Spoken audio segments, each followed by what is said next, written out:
My channel. আমার চ্যানেলের পক্ষ থেকে সবাইকে অনেক অনেক ভালোবাসা জানিয়ে শুরু করছি আজকের রেসিপি। আজকে তৈরি করব চিংড়ি মাছ দিয়ে গাঁটি কচু আলুর তরকারি। তো এখানে নিয়ে নিয়েছি গাঁটি কচু। গাঁটি কচুগুলো কেটে ধুয়ে ছুলে নিয়েছি, ছুলে একদম ধুয়ে পয়সা করে দেখুন বড়োগুলো 2 পিস করেছি, একদম ছোটো যেগুলো সেগুলো কিন্তু আমি গোটা রেখে দিয়েছি। তো আন্দাজ মতন সবগুলো যাতে এক মাপের হয় সেভাবেই কেটে নেবেন।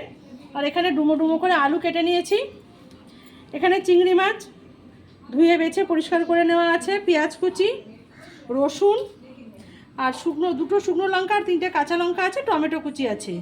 এই দিয়েই আজকে রান্না করব গাঁটি কচু দিয়ে চিংড়ি মাছের তরকারি। এবার সবার প্রথমে আমি আলুটা ভেজে নেবো। তো কড়াইতে সরষের তেল দিয়েছি, তেল গরম হয়ে গেছে। এবার আলুগুলোকে ভালো করে ভেজে নেবো লাল লাল করে। আলু আর কচু কিন্তু একসাথে ভাজবো না, কচুতে একটা কিন্তু লাল লালনি ভাব আছে ধোয়ার পরে, তাই আলুটা আগে আলাদাভাবে একটু লালচে করে ভেজে নেবো, কচুটাও আমি আলাদা করে ভাজবো। তো সবার প্রথমে আলুটা ভেজে নিচ্ছি। যখন আলুটা ভাজা হচ্ছে ততক্ষণ এদিকে আমি মশলাটা করে নেব। 3টে পাকা লঙ্কা, 2টো শুকনো লঙ্কা, 7-8 কোয়া রসুন, পেঁয়াজ কুচি। এবার এই সব দিয়ে একটা মিহি পেস্ট করে নেব।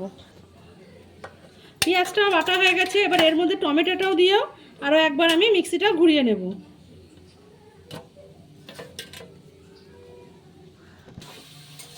দেখুন আলুটা কিন্তু বেশ লাল লাল করে ভাজা হয়ে গেছে। আর আলু ভাজার সময় কিন্তু কোনো আমি নুন হলুদ দিইনি, এমনি ভেজে নিয়েছি। এবার আলুটা তুলে নেব। আলুগুলো ভেজে তুলে নিয়েছি, এবার ওই আলু ভাজার তেলেই আমি কচুগুলোও ভেজে নেব।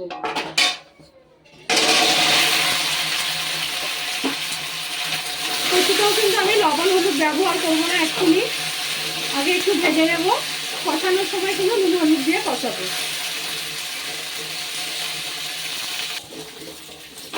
দেখুন কচুটা কিন্তু অনেকটাই ভাজা হয়ে এসছে।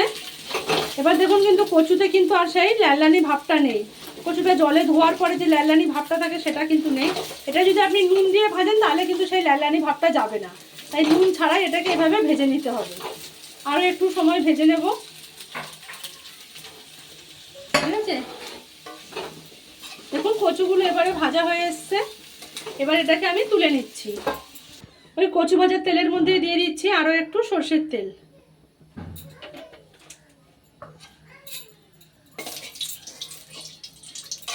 তেলের মধ্যে দিয়ে দিচ্ছি অল্প লবণ।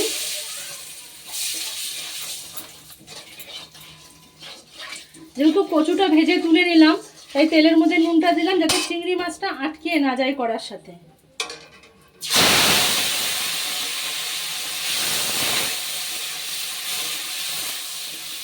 এবার চিংড়ি মাছটা ভেজে নেব।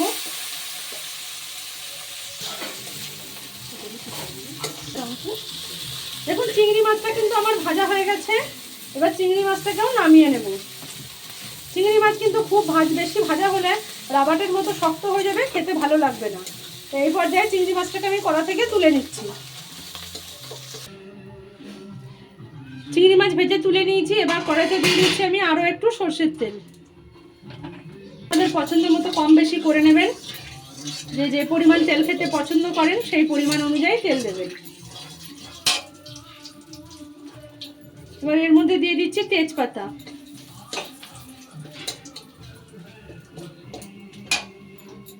আর একটা গোটা শুকনো লঙ্কাকে 2 টুকরো করে দিয়ে দেবো।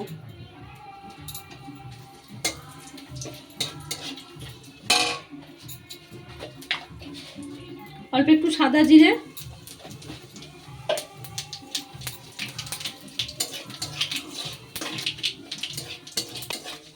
দেখুন ফোড়নটা কিন্তু হয়ে গেছে। এবার এর মধ্যে দিয়ে দিচ্ছি আগে থেকে বেটে নেওয়া মশলা।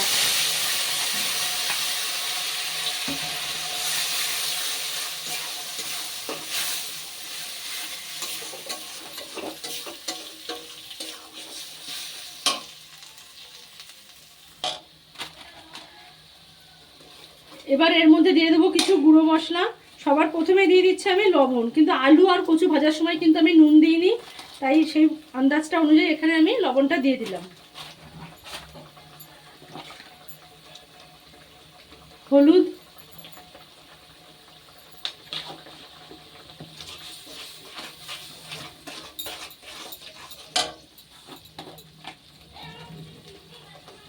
ধনের গুঁড়ো, জিরের গুঁড়ো, শুকনো লঙ্কার গুঁড়ো।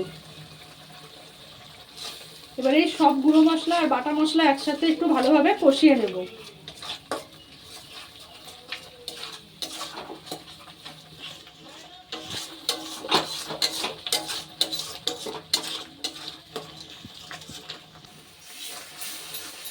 মশলাটা কিন্তু খুব ভালোভাবে গুঁড়ো মশলার সাথে ভালোভাবে মিশিয়ে নিয়েছি, আর মশলার জলও কিন্তু অনেকটা শুকিয়ে এসছে। এবার এর মধ্যে দিয়ে দেবো আগে থেকে ভেজে নেওয়া চিংড়ি মাছ।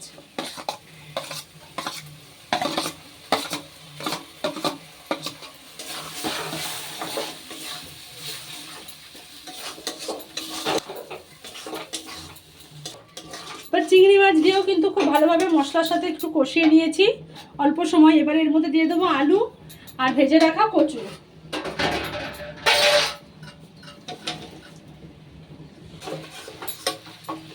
এবারে আলু, চিংড়ি মাছ, কচু দিয়ে একটু সময় সব একসাথে ভালোভাবে কষিয়ে নেব।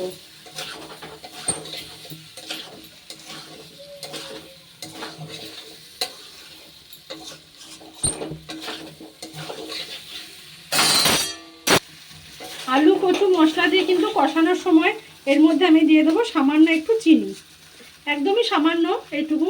যদি আপনারা এটা খেতে পছন্দ না করেন তাহলে দেবেন না, চিনিটা কিন্তু অপশনাল।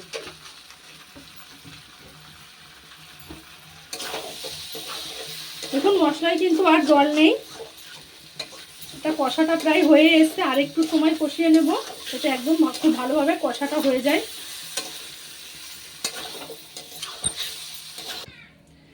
এবারে কচুতে আমি দিয়ে দিচ্ছি গরম জল।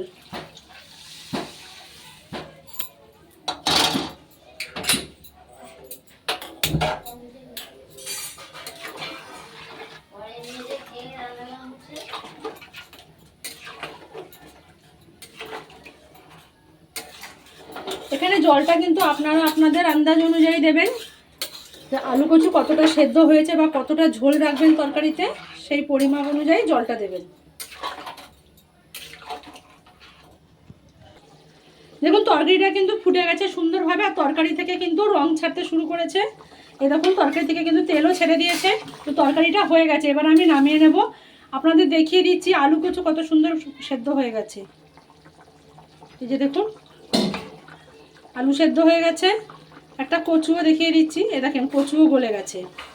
এবার তরকারিটাকে আমি নামিয়ে নেব। আমি এই পরিমাণ ঝোল রাখছি, আপনারা যদি ঝোল কম খেতে চান তাহলে আরও কমিয়ে দেবেন। তৈরি হয়ে গেছে কিন্তু আমার গাটি কচু দিয়ে চিংড়ি মাছ আলুর তরকারি। তো এই চিংড়ি মাছ দিয়ে গাটি কচু আলুর তরকারি কিন্তু খুব সুস্বাদু খেতে হয়। তো প্লিজ একবার এইভাবে রেসিপিটি অবশ্যই ট্রাই করবেন, আর যারা এইভাবে করে খান তারাও কিন্তু কমেন্ট করে জানাবেন। ভালো লাগলে চ্যানেলটি সাবস্ক্রাইব করবেন, লাইক শেয়ার কমেন্ট করে পাশে থাকবেন। সকলকে অনেক ধন্যবাদ, দেখা হবে অন্য কোনো ভিডিওতে।